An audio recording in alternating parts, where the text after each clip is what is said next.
이 시간 우리 함께 읽어볼 하나님의 말씀은 사도행전 14장 14절부터 28절 말씀입니다. 두 사도 바나바와 바울이 듣고 옷을 찢고 무리 가운데 뛰어들어가서 소리질러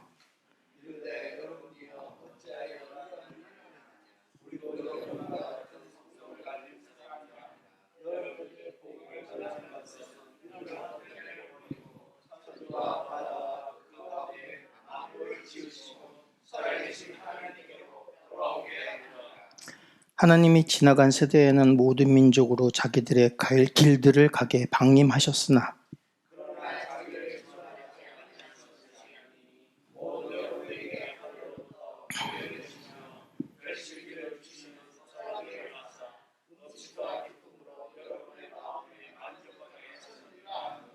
이렇게 말하여 겨우 무리를 말려 자기들에게 제사를 못하게 하니라.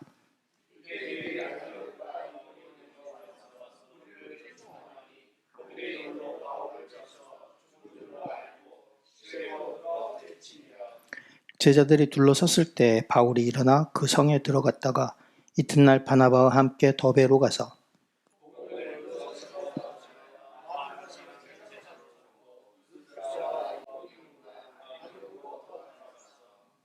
제자들의 마음을 굳게 하여 이 믿음에 머물러 있으라 권하고 또 우리가 하나님의 나라에 들어가려면 많은 환난을 겪어야 할 것이라 하고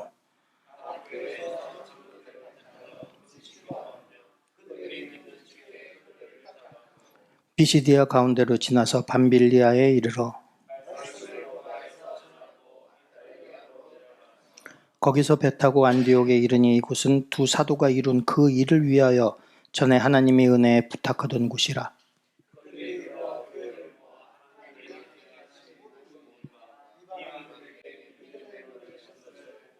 함께 읽겠습니다. 제자들과 함께 오래 있으니라. 아멘. 오늘 본문 말씀은 바울의 제1차 전도 여행 후반부 기록입니다. 여러 지방을 돌아다니면서 담대하게 복음을 증거하는 바울과 바나바의 전도를 통해서 주님 말씀은 거침없이 퍼져나갑니다. 그 어느 것도 막을 수 없었다고 합니다. 사도행전 13장 49절에서 온 지방이 그 말씀을 들었다고 했습니다. 하지만 동시에 핍박도 늘어납니다. 바울도 핍박을 당했습니다. 그래서 13장 50절에 보면 이에 유대인들이 경건한 귀부인들과 그 신의 유력자들을 선동하여 바울과 바나바를 박해하여 그 지역에서 쫓아내니 라는 말씀에 담겨져 있습니다. 사도들, 그러니까 당대의 선교사들을 추방한 것은 그냥 이런 온건한 반대가 아니라 폭력적인 행동이 수반되었음을 우리는 짐작할 수 있습니다. 바울이 디모데 후서 3장 10절 11절에서 디모데가 안디옥과 이고니온과 루스드라에서 겪은 박해와 고난에 대해 모두 알고 있다. 이렇게 한 말로 이 사실을 알 수 있습니다. 그래서 바울과 바나바는 발에 먼지를 털어버립니다. 하지만 이런 반대에도 불구하고 제자들은 더욱더 기쁨과 성령이 충만했다고 했습니다. 왜냐하면 바울이 곧 갈라디아인에게 쓸 편지의 내용, 갈라디아에서의 내용처럼 성령의 열매가 기쁨이기 때문입니다. 비시디아 안디옥에서 복음을 전하던 바울과 바나바는 불순종하는 유대인들의 그 비방과 부인, 박해를 때문에 그곳을 떠나서 남동쪽으로 거의 160km 떨어져 있는 이고니온까지 갑니다. 이곳에서도 두 사람은 담대하게 복음을 전합니다. 그로 인해서 성내 무리가 완전히 둘로 나뉩니다. 한쪽은 복음을 듣고 허대한 무리가 믿었다고 했고 다른 한쪽에서는 불신과 불순종으로 대립합니다. 특히 유대인들의 중상 모략으로 인해서 이방인들도 이들에 대해서 악감정을 품게 됩니다. 그리고 이 중상 모략은 계획된 폭력으로까지 발전합니다. 5절에 두 사도를 모욕하여 돌로 치려 했다라고 했습니다. 이에 바울과 바나바는 도망에 나와서 거기서부터 한 30km 떨어진 루가니아 지방의 루스드라와 더베로 갑니다. 이곳은 앞의 도시들과 달리 번화한 교통과 교육의 요지가 아니고 주민 대부분이 교육을 받지 못해서 문맹인 사람들이 되게 많은 도시였다고 합니다. 아마 임시 피난처로 이 루스드라를 택했는지도 모릅니다. 그런데 이렇게 간 두 사람은 여기서도 결코 잠잠히 숨어있지 않았습니다. 계속해서 복음을 전했습니다. 그리고 이 루스드라에서 일어난 일이 상세하게 묘사됩니다. 바울이 안전뱅이를 고치는 장면이 나옵니다. 베드로가 예루살렘에서 안전뱅이 고친 것과 여러 부분에서 비슷한 점도 있고 좀 다른 점들도 있습니다. 우선 그 안전뱅이는 나면서부터 안전뱅이였습니다. 그리고 그대로 뼈가 굳어져서 성인이 돼서 그 지역 사람들은 누구나 의심할 여지 없이 이 사람은 평생 치유될 수 없는 육체적 장애를 갖고 있다라고 생각했습니다. 그렇기 때문에 이 안전뱅이가 일어난 것을 보고 이것은 착각이나 쉽게 날 수 있었던 병이 난 것이 아니라 실제로 기적이 일어났다는 것을 충분히 알 수 있는 사람들이었습니다. 그리고 이들은 그걸 때문에 이들을 사도들이 전도하면서 주목해서 보고 있었다 하는 점에서는 베드로의 안전병이 일으킨 사건과 비슷합니다. 반면에 예루살렘에서는 베드로가 하나님의 치유 역사를 담당하고 있었고 바로 이 사도행전 이 오늘 말씀에서는 이 성령의 역사는 바울을 통해서 이루어집니다. 예루살렘 안전뱅이는 아무 생각 없이 그냥 구걸하던 거지였습니다. 근데 오늘 말씀에서 이 안전뱅이는 바울의 설교를 귀 기울여 듣고 있었던 사람이었습니다. 우리 반응도 다릅니다. 하나님의 기적이라는 것이 꼭 받을 만한 사람들에게 일어난다는 것은 아니라고 생각되는 부분들입니다. 하지만 주님의 크신 계획과 사역 가운데서 주님이 뜻하신 그런 영향을 미치기 위한 수단으로서 쓰임받을 따름이라는 거죠. 누가 됐든 큰 의미에서 하나님의 도구로 사용되고 있다는 겁니다. 이렇게 날 때부터 안전뱅이였던 사람을 말로 고쳐서 이렇게 세운 것을 본 루스드라 사람들은 바나바를 제우스라고 생각하고 바울을 헤르메스라고 하고 이들에게 제사까지 지내려고 했습니다. 이들은 왜 이런 그 미신을 넘어서 거의 광신적인 그런 소동을 벌였을까? 이거는 이 루스드라 지방에 내려오던 전설을 살펴보면 이해가 갑니다. 이들이 믿는 그 최고의 신인 제우스가 자기 아들이면서 전령 역할을 하고 있는 헤르메스를 데리고서 인간의 모습을 하고 이 부르기아지 산지를 방문했다고 합니다. 그래서 주민들을 집에 묵으려고 하는데 다 거절하는 거예요. 우리 집에 머물 수 없다, 머물 수 없다. 그런데 어느 초라한 오두막에서 머무는 가난한 노 부부가 이 두 사람을 받아들여서 손님으로 받아들여서 접대를 했답니다. 정성껏 대접합니다. 후에 제우스와 헤르메스는 자신들을 대접한 이 두 부부에게는 후한 상을 내리고 자신을 박대한 사람들을, 마을 사람들을 모두 홍수로 쓸어버렸다는 전설이 내려오고 있었습니다. 특히 제우스와 헤르메스는 이 지방의 수호신으로 떠받들어지던 신들이었습니다. 이런 이야기를 잘 알고 있고 제우스와 헤르메스를 자기 지방의 수호신으로 떠받들어 섬기던 사람들이었기 때문에 루스드라 사람들이 자기 눈앞에서 일어나는 기적을 보고서 이들이 제우스와 헤르메스라고 생각을 한다면 얼마나 기를 쓰고 제사를 드리려 노력했을까? 충분히 이해할 만은 합니다. 사람으로의 능력으로서는 도저히 할 수 없는 기적이 벌어졌으니까요. 그러니 이 두 사람은 자기네들이 그렇게 전설로만 들어왔던 제우스와 헤르메스를 자기 생전에 눈으로 목격하는구나 라고 생각했을 것입니다. 처음에 이 사람들이 루가오니아 지방 방언으로 떠드는 말을 바울과 바나바는 알아듣지 못했습니다. 어리둥절해 있다가 마침내 진상 파악했을 때 그들이 하는 행동이 자신의 뜻과 전혀 맞지 않는다는 것을 보여주기 위해서 옷을 찢습니다. 그리고 무리 가운데 뛰어들어서 이들을 저지하고 자기들도 그들과 다를 바 없는 인간이라고 주장합니다. 옷을 찢는다는 것은 유대인 문화에서는 슬픔이나 두려움을 표현하는 아주 극단적인 행위입니다. 지극히 높으신 하나님의 종이 되는 것, 그리고 스스로 높임을 받는 것, 이 차이를 얼마나 이 격차가 큰 것이라는 것을 너무나도 잘 알고 있었던 바울과 바나바였기 때문에 옷을 찢는 그런 극단적인 행위를 통해서 이들의 행동을 막으려 했던 것입니다. 바울이 자기 말로 안전병을 이렇게 세웠지만 그것은 자기가 한 능력이 아니라 자기를 통해 역사하신 하나님의 능력이라는 걸 너무나도 잘 알고 있었기 때문에 안진뱅이가 일어난 것으로 인해서 마땅히 받아야 할 찬양과 경배 역시 오로지 하나님에 향해 있어야 한다는 것. 바울은 그거를 잊지 않았던 겁니다. 우리는 하나님의 은혜 없이는 단 한순간도 살 수 없는 존재입니다. 우리는 우리 입으로 고백합니다.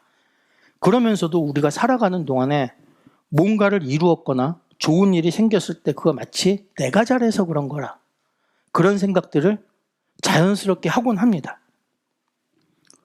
문봉왕 헤롯은 군중 앞에서 행한 연설로 백성들에게 칭찬을 받았습니다. 그때 그 영광을 하나님께 돌리지 않고 교만한 마음을 먹었다가 죽었습니다. 사도행전 12장에 나오는 이야기입니다. 벌레에 먹혀 죽었다고 했습니다. 요세푸스 역사서에 따르면 죽은 후 며칠이 지나자 온 몸에서 벌레가 넘쳐났다고 표현되어 있습니다. 우리는 그냥 단지 하나님이 들어쓰시는 도구에 불과한 따름입니다. 이것을 우리는 절대 잊어서는 안 되는 겁니다. 나를 통해서 하나님의 능력이 나갔다고 해서 우리가 호위할 수는 없는 겁니다. 마치 자신이 무슨 하나님의 보좌를 쥐고 흔들 수 있는 것처럼 그런 위대한 사람인 양 하는 것은 결코 올바른 종의 자세가 아닙니다. 올바른 종이 아니죠. 절대 하나님의 종이 아닙니다. 그건 사탄의 자식입니다. 마치 자신이 하나님과 같은 능력을 소유자인 것처럼 착각하고서 남들한테 대접받는 데 익숙해지는 것, 이것은 하나님의 자녀가 가장 경계해야 될 일 중에 하나입니다.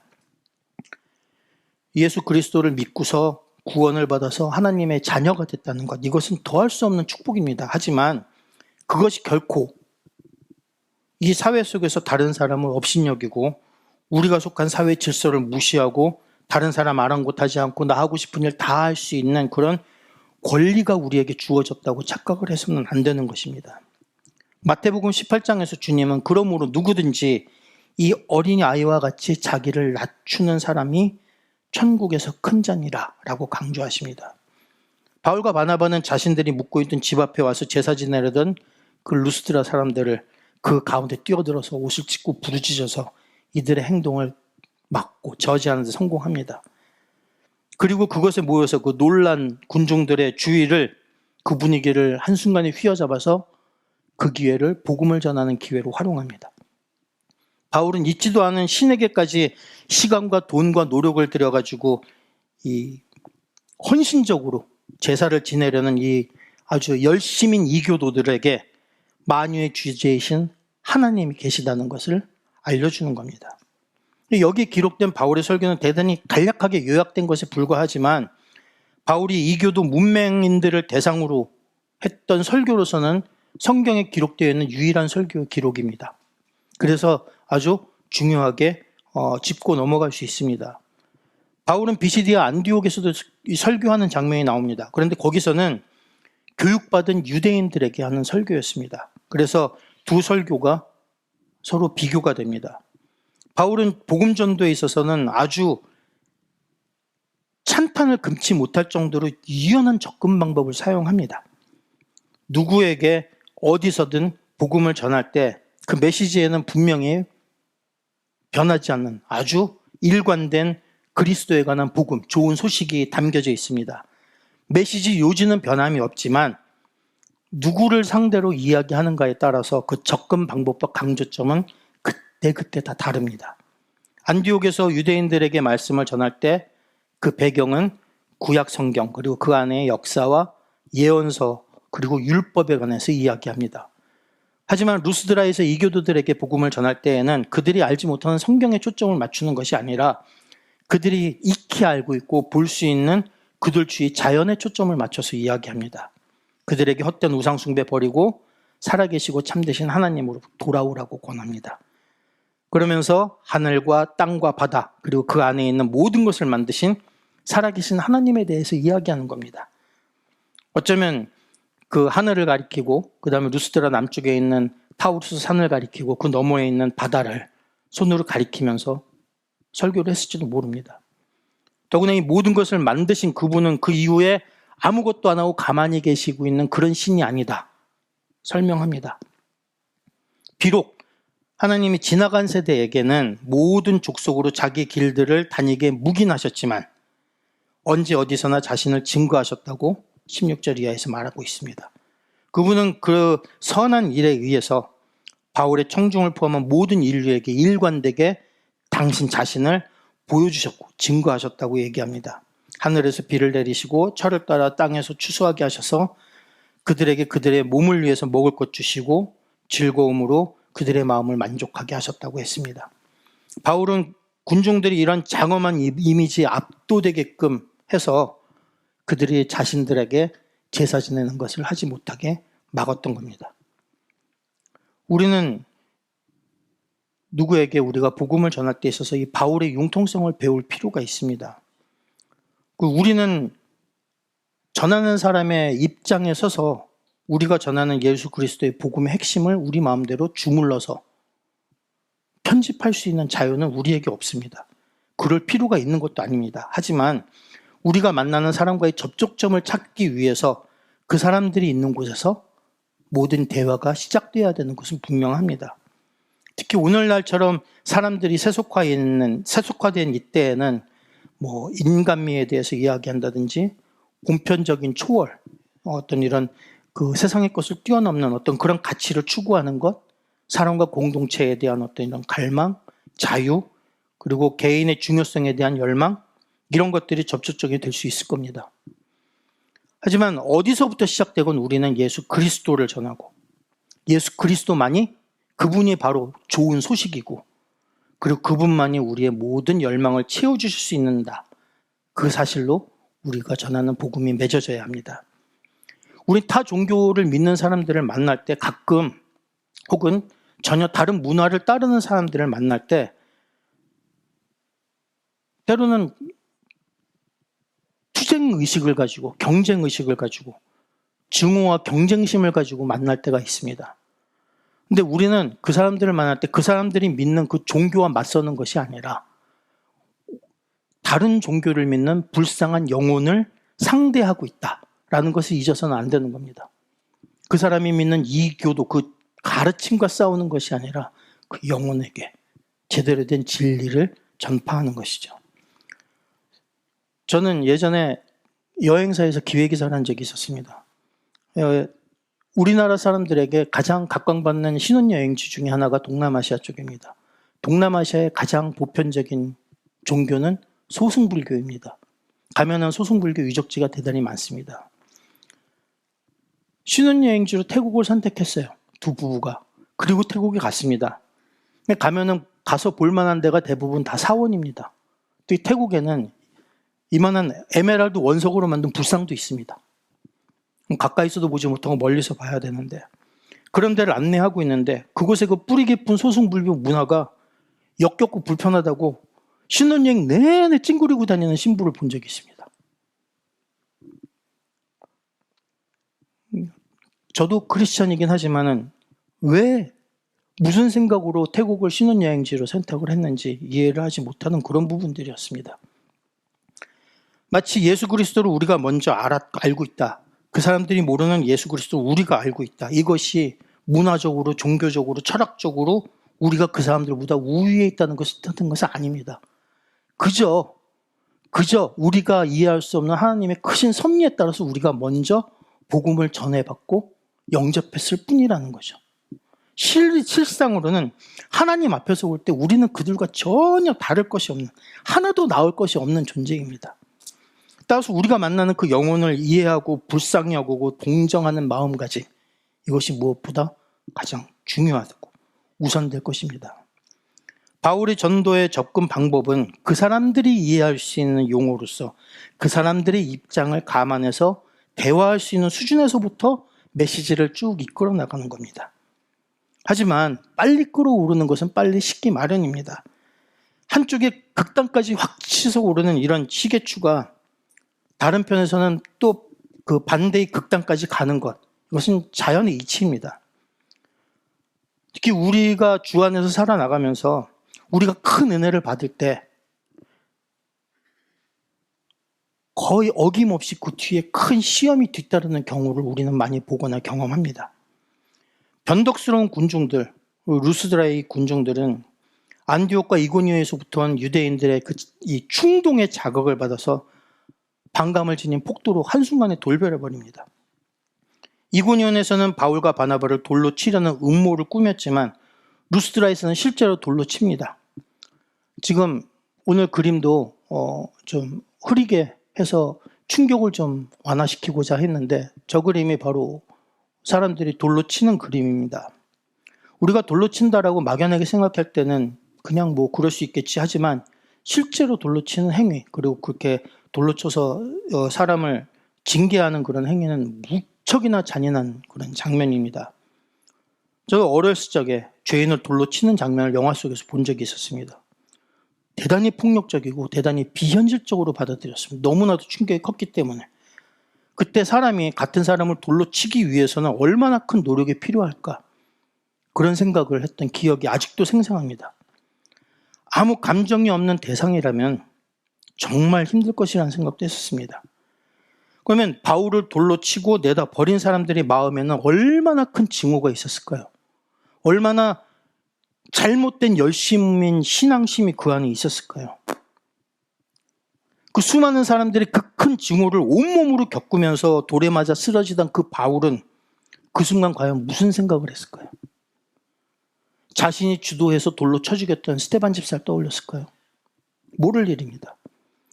사람들이 죽었다고 생각해서 성 밖으로 끌어내다 버렸을 정도면 돌에 맞아서 살은 찢겨서 너덜거리고 온몸은 흘린 피와 흙먼지로 범벅이 돼 있었을 것입니다. 호흡도 거의 없었을 것이고 맥도 아마 안 잡혔을 겁니다. 그게 얼마나 처참한 모습이었을까요? 얼마나 참담한 심경이었을까요? 얼마나 무섭고 떨리고 고통스러웠을까요? 돌에 맞은 바울만큼이나 그것을 멀리서 지켜봐야 했던 바나바의 심정은 또 어땠을까요? 바울은 후에 갈라디아서 6장 17절에서 이후로는 누구든지 나를 괴롭게 하지 말라. 나는 내가 내 몸에 예수의 흔적을 지니고 있노라 라고 씁니다. 고린도후서 11장에서는 돌로 맞은 것은 한 번이요 이런 고백도 합니다. 그리스도를 위해서 자신이 받은 그 복음을 위해서 그리고 자신에게 주어졌다고 굳게 믿고 있는 그 선교의 사명을 위해서 그는 그토록 엄청난 순환과 고통을 감내했던 겁니다. 하지만 루스드라 사람들은 바울을 죽이지 못했습니다. 제자들이 둘러섰을 때 바울이 일어났다 했습니다. 바울을 성 밖으로 끌어내간 그 사람들을 멀리서부터 따라왔던 제자들은 이제 넝마처럼 너덜너덜해진 바울의 육체를 둘러싸고 그를 위해서 아마 기도했을지도 모릅니다. 그때 갑자기 바울이 깨서 일어난 겁니다. 그러니까 고린도후서 4장 9절에서 거꾸러뜨림을 당하여도 망하지 아니하고라고 고백한 그 사건이 지금 바울을 둘러싸이는 제자들의 눈앞에서 벌어진 사건입니다. 어쩌면 신약 역사에서 가장 놀라운 사건 중에 하나로 꼽힐 수 있는 그 순간에 사도 바울은 피범벅이 된 채 일어나서 다시 그 도시로 걸어 들어갑니다. 자신을 거부하고 돌로 쳐 죽이려는 그 엄청난 핍박을 했던 그 현장으로 다시 걸어 들어가서 거기서 밤을 지샌 겁니다. 그 밤의 분위기가 어땠을지 여러분 한번 상상해 보시기 바랍니다. 그토록 혹독한 핍박에도 불구하고 그는 기쁨으로 인내합니다. 그 밤을. 우리는 여러분을 살다가 하나님을 우리를 구원하신 예수 그리스도를 증거하다가 다른 사람으로부터 모욕을 당하신 거나 욕을 들어보신 적이 있으신지 모릅니다. 기쁨으로 인내했다는 것은 이건 순종하는 신자의 삶에 나타나는 성령의 능력이 아니면 할 수 없는 그런 일일 것입니다. 누가는 이 사도행전에서 그 다음날 아침 바울과 바나바가 더베로 갔다. 이렇게 아주 담담하게, 담백하게 글을 쓰고 있습니다. 더베까지 길이 약 96km를 가는 길입니다. 96km를 걸어가야 하는 길입니다. 돌에 맞아가지고 다 죽었다가 기적적으로 살아나서 하룻밤을 보낸 다음에 떠난 여정입니다. 바울은 멀쩡한 곳이 없을 정도로 몸이 상했을 것이고 몇 군데는 부러졌을 수도 있습니다. 그 몸을 이끌고 어떻게 그 먼 길을 갈 수 있었을까요? 호산나라고 소리치면서 예수님을 환호로 반겼던 군중들이 그 다음 순간에 그분을 십자가에 못 박으라고 한 목소리로 외쳤던 그런 예루살렘에서의 군중들처럼 루스드라 사람들은 바울을 헤르메스로 신이라고 떠받들다가 그 다음 순간에 돌로 쳐버렸습니다. 근데 예수님처럼 바울도 흔들리지 않습니다. 그리스도를 위해서 온몸에 상처 입을 정도로 그냥 순환과 고통을 감내하는 겁니다. 우리는 주님께서 죽을 만큼 채찍질을 당한 후에 그 피투성이 몸으로 십자가 지고 오르셨던 그 골고다의 길, 이것을 우리를 알고 있습니다. 그 바울이 이런 여정 역시 사도행전에는 자세히 기록되어 있지 않으면 그가 흘린 피로 적셔진 그런 고난의 길이었던 것입니다. 이것이 복음을 전하는 하나님의 종들이 걸어갔던 길입니다. 제 할아버지에 관한 이야기를 한번 한 적이 있는지 모르겠는데, 제 할아버지는 손영호 목사님이 심무하시던 칠곡교회에서 사역을 하셨습니다. 그 손영호 목사님의 두 아들을 가르치셨던 교육전도사셨습니다.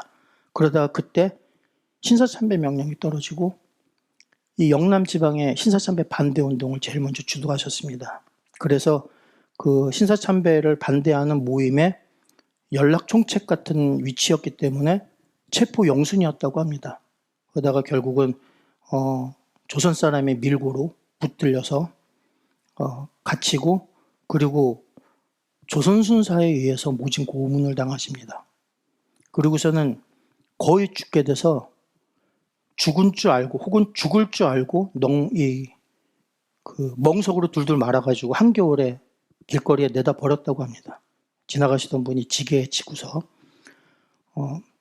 한의원으로 가서 이제 후사를 부탁하려고 내려놓은 것 같은데 거기서 기적적으로 소생을 하셨답니다. 근데 그 고문 후유증과 그 이후에 이제 계속 연이어서 요청되는 그 사경의 요청을 거부하지 못하시고 금식으로 그걸 준비하시고 하시다가 결국은 순교하셨습니다. 그게 1945년도의 일이었습니다. 어떤 특정한 한 사람, 바울이기 때문에가 아니라 이 길은 자기 십자가 지고서 주님 따라가야 하는 예수님의 제자들 우리 모두가 따라가야 할 길이라고 저는 믿습니다. 누가는 더베에서 선교에 대해서 그리 많은 것을 기록하고 있지는 않습니다. 다만 우리는 바울과 바나바가 더베로 가서 복음을 전했을 때 많은 영혼들이 회개하고 드디어 교회가 세워졌다는 것을 알고 있습니다. 그것도 아주 성령의 놀라운 역사가 아닐 수 없습니다. 그리고 21절에서 이들은 더베를 떠나서 다시 루스드라, 이고니온, 안디옥으로 갑니다.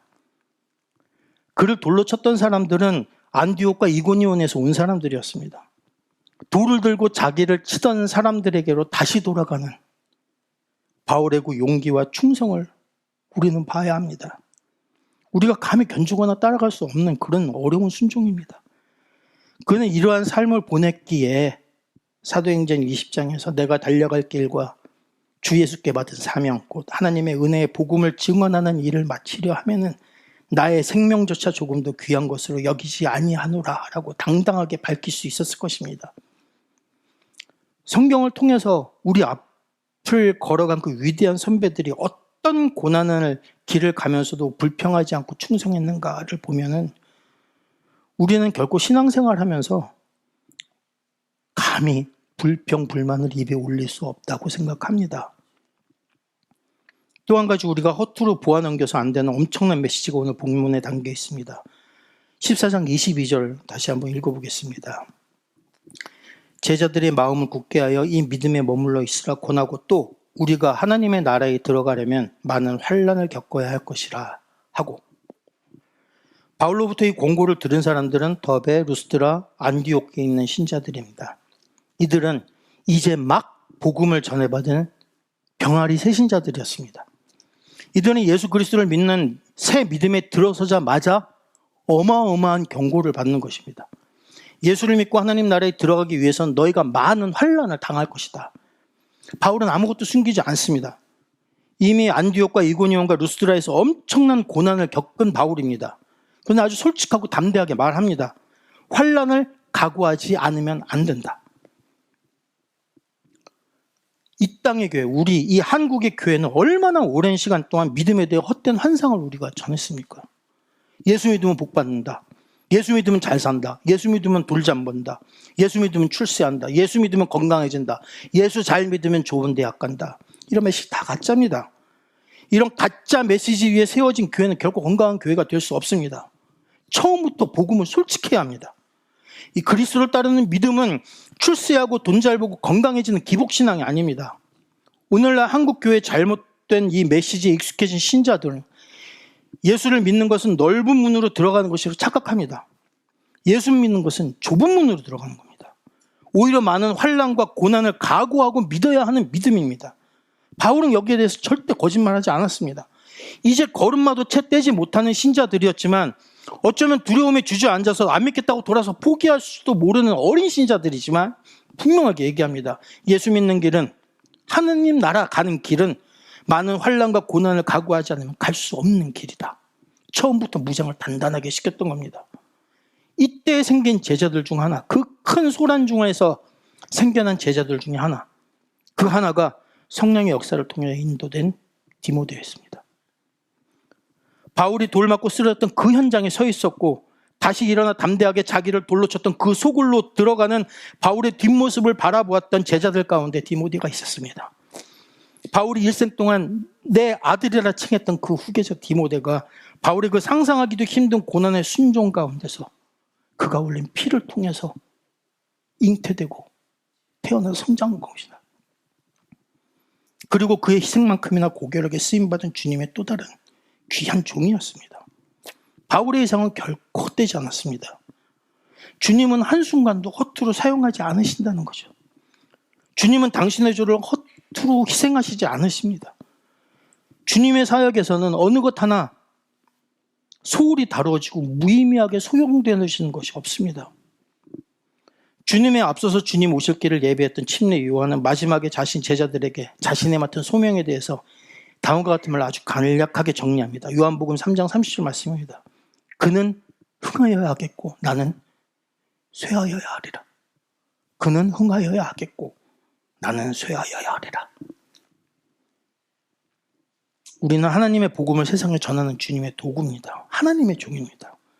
바울처럼 담대한 용기, 굳건한 순종의 마음으로 건강한 복음을 솔직하게 전해야 하는 사람들입니다. 이것이 우리가 이 세상을 살아가는 동안에 감당해야 할 우리의 임무이자 소명이라고 믿습니다. 이 여정 속에서 우리는 결코 높임을 받거나 칭찬받을 일이 없습니다. 오히려 주님처럼, 주님의 말씀처럼 십자가 지고서 갖은 환난을 감내하면서 믿음을 지킬 때, 그러면서 좁은 길로 나가려고 힘써 나갈 때, 그렇게 복음을 위해 애쓰다가 우리가 쇠하여져 갈수록 주님의 이름은 더더욱 높여지고 주님의 복음은 점점점 더 힘을 더해서 흥해지고 이 땅의 교회가, 주님의 교회가 더욱더 흥해질 줄 믿으시기 바랍니다.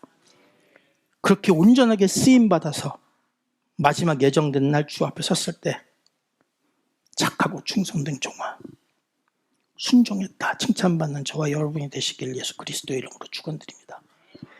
오늘 말씀 붙들고 함께 기도하시겠습니다. 우리 모두가 이 세상에 나온 이유, 우리의 인생의 큰 목적은 주님에게 영광 돌리고 그리고 이 세상에 하나님 나라의 지경을 넓히는 하나님의 귀한 도구로 사용되어지는 것이라 믿습니다. 각자가 맡은 그 상세한 소명의 세세한 부분들은 서로 다를지 모르지만 큰 그림으로 봤을 때 우리가 이 세상을 살아나가면서 하는 것, 해야 하는 것은 복음 증거, 그것에 다르지 않음을 믿습니다. 예수님을 믿고 따르는 것은 그저 이 세상에서 잘 살고 출세하고 복받는 것이 아니라 환난을 겪고 고난을 각오하지 않으면 갈 수 없는 그런 좁은 길임을 우리가 잊지 않도록, 그래서 언제 어느 순간에 어디에 서 있더라도 바울처럼 그 혹독한 고난 속에서도 감사함으로 인내했던 바울처럼 우리도 그렇게 우리에게 그런 귀한 도구로 사용될 수 있는 소중한 기회를 주신 하나님께 감사하면서 살아나가게 해달라고, 우리 마음을 주장해달라고 한 목소리로 기도하시기 바랍니다. 기도하시겠습니다. 사랑과 은혜가